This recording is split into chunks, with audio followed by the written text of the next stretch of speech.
everybody, it's Amanda. I'm sitting in my car. It is freezing cold. I don't want to run my car because I don't want to use my gas to sit here and make a video. However, I am dressed in layers and I'm ready to make the video about how I lost my food stamps. So most people know that I've been on a low income all my adult life. But if you don't know my channel, and if you're new to my channel, welcome. My name is Amanda. I'm 35 years old and I live in Oregon. I have been showing you guys my life on a low income for over 2.5, almost 3 years now. We're going on my YouTube channel's 3rd birthday. It is coming up soon. So, I've been on a low income all my adult life. I have done many different types of profession. I have been a fast food working, retail working, gas pumping, convenience store manager. I have managed many restaurants, and I also did CNA and caregiving for a while as well. Now, as I realized during the pandemic that I was really stuck. I was sleeping in the back of my car, homeless, because my life had fallen apart. I had ended a relationship that I had for almost a decade. I was also in a situation where I was not able to get housing because I had an eviction, and my McDonald's job was not going to cut it. And I should have known this from the get, right? Because I got evicted from my apartment because I couldn't pay for it. Not because I didn't intend to not pay it, but because I couldn't. So I've been in a lot of different situations in my life, and this is the first situation that I can actually say is working out. It's working out. I went from sleeping in my car to an apartment, to living in an apartment, to buying my first home, which may not be conventional to some, but this 1966 single wide has done me a lot of good. It is an old single wide in a mobile home park, but you know what? It's mine. It's mine. And I only paid $5,000 for it. And we are in a process. Specifically, my husband has been in the process of revamping this whole mobile home. We are even a part of a weatherization program to help us weatherize and fix up our house. Now, over the last few years, specifically since the pandemic, I realized that working my 9 to 5, 2 to 10 graveyard shift, 2-3 jobs at a time, it wasn't going to cut it anymore. I'm not 20, I'm not 21, I'm not 25, I'm 35 years old. And even though I'm young and robust, I'm not 25. I'm not 25. I get tired. I'm getting tired working all these jobs.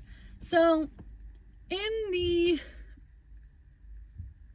beginning of the recession, I was working fast food, and I was working tons and tons of hours at a pharmacy.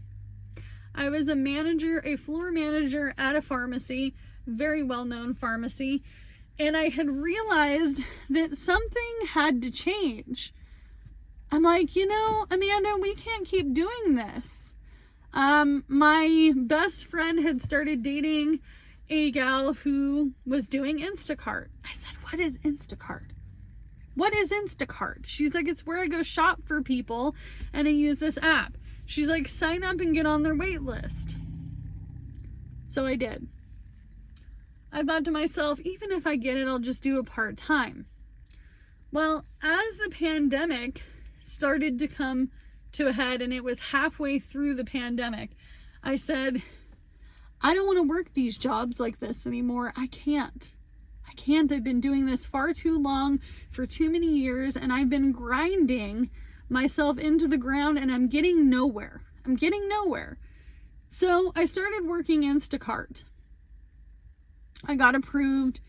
I went out and I was grocery shopping for people. And I was still working a night job. And I was working in a fast food place. And I had gone from crew to shift manager to assistant manager like that.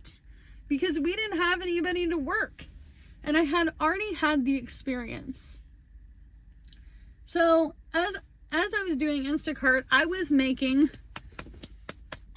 money, honey. I was making the money. I was like, you know what? I don't have to worry about where I'm going to get my next meal. I don't have to worry about when my rent gets paid, or how it gets paid. I already have it. Like, I'm in this whole new world. And I begin to realize that my hourly job is never going to get me to where I want to be. Because my hourly wage sucks.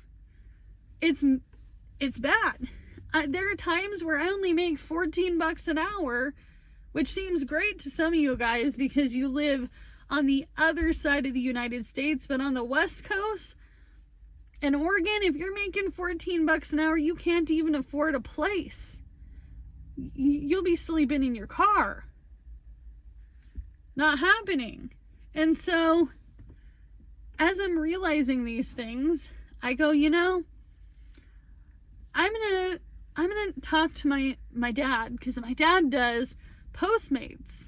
Now, Postmates got bought out many years ago, and I believe it's Grubhub. But anyway, so he's like, I'm switching to this app called DoorDash. And I said, DoorDash? I said, what is that? He sent me the link and I didn't open it for, I kid you not, 3 months.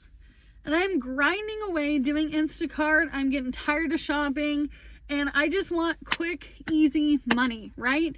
That's all I'm thinking about. Quick, easy money.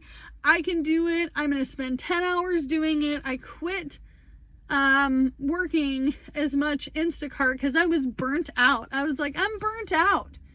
I don't want to do this shopping and walking around the store, doing laps, 7, 8, 10, 12 orders a day, working nights at the fast food place.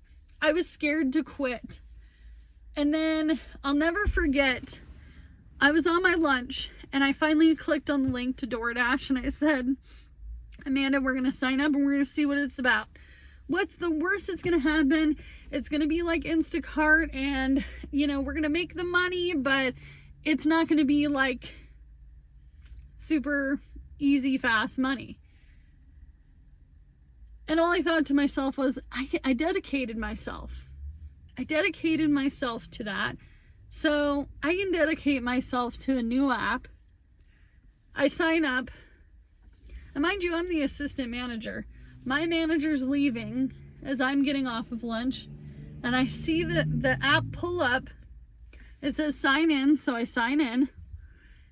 And it shows a map. And it says dash now. And I'm like, what does that mean? What does that mean? And my coworker is like, hey Amanda, we got a guy at the window. He's waiting for a DoorDash order and our lobby was closed. You could not get in. It was the pandemic. And I kid you not, I sprung off of the seat in the office and I flew over to the window and I said, dude, I have to show you something on my phone. And he says, what? Why are you showing me this? And I'm like, listen, I just signed up for DoorDash and I'm hanging halfway out the window trying to not have my coworkers hear me because I don't want them to think I'm quitting or anything. And I said, what does that mean? He says, you can click that and dash now. You can go do DoorDash today. And I asked him, I said, how much you making? How much do you make doing that? And he says, 14, 16, 18, 2,000, 2,100 a week. I said, oh, what? What, a week? I said, no, can't be a whole week. Like, that's what I make in a month. I make like $2,000 a month, and I'm the assistant manager here. And he's like, dude, have you done gig working before? I said, yeah, I did Instacart. He's like, no, this is a different level. This is a different level. So in the pandemic, I started doing DoorDash. I made so much money on DoorDash the first 3 nights that I look over at my husband, Jordan, and I said, Jordan, I think I have to quit. I think what I'm doing is not working. Okay? You'll never get rich off of your 9 to 5. You can do it investing. You can do it all sorts of ways. But most people who are working an hourly job are not getting rich. They're getting by. And I was sick of getting by. So fast forward 5 years later, exactly to the day. This is my 5-year anniversary doing gig work. And even though I'm not making anywhere near what I was making during the pandemic, I realized a few things about myself. I don't want to slave for somebody else. I like being self-employed. I like making my own schedule and sticking to that schedule because I work every day. We'll be real. I work every day. I want to get out of debt. And I want to eventually sell this manufactured home that I bought for $5,000 in a mobile home park. I can sell it for a profit regardless of how you look at it. Even if I sold it for 20 to 30 grand. I know somebody's like out there going, girl, you're dreaming big because it's an old trailer. Well, it's not the trailer, it's where the trailer is. Everybody wants to live here. Everybody wants to live in the Palm Springs of Oregon. They want to live in the center of Oregon because this is fun in the sun here. It's not for me because it's not in my income to live that way. But I lost my food stamps because I make $33.14 over the limit for my household, which doesn't seem like a lot. And I've reapplied for Oregon Health Plan. And I'm not rich by any means, but I lost my food stamps because I wanted better.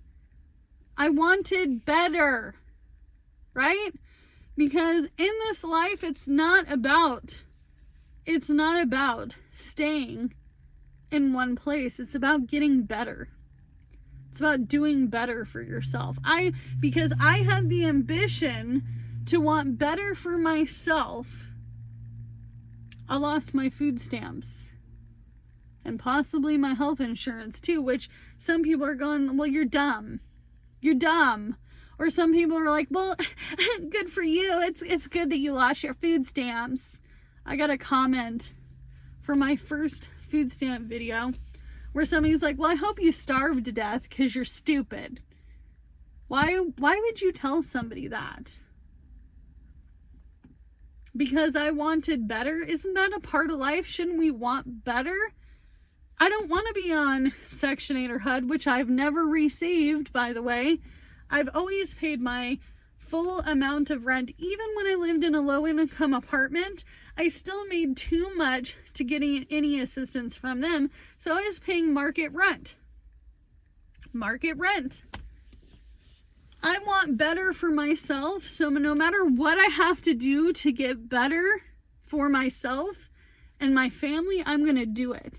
And if that means that sometimes I have to sit in this car 10, 12, 13, 14 hours a day and I have to work a side hustle job, my side hustle has become my full-time job and my hourly job has become a side hustle, and I get myself out of debt It's because I wanted better. That's why I lost my food stamps. I wanted better for me. I want better for my husband and my kids.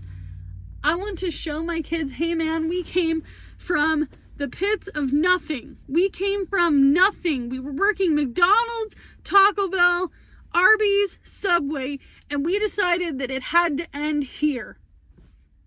It had to end here. And the pandemic was the turning point of my life. So, as always, do what you can with what you got, because it's all you have to work with. And I'll see you in the next one.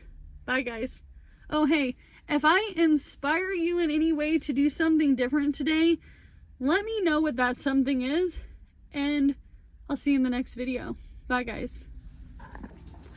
By the way, I only made $33.84 over the food stamp limit, but we're getting there.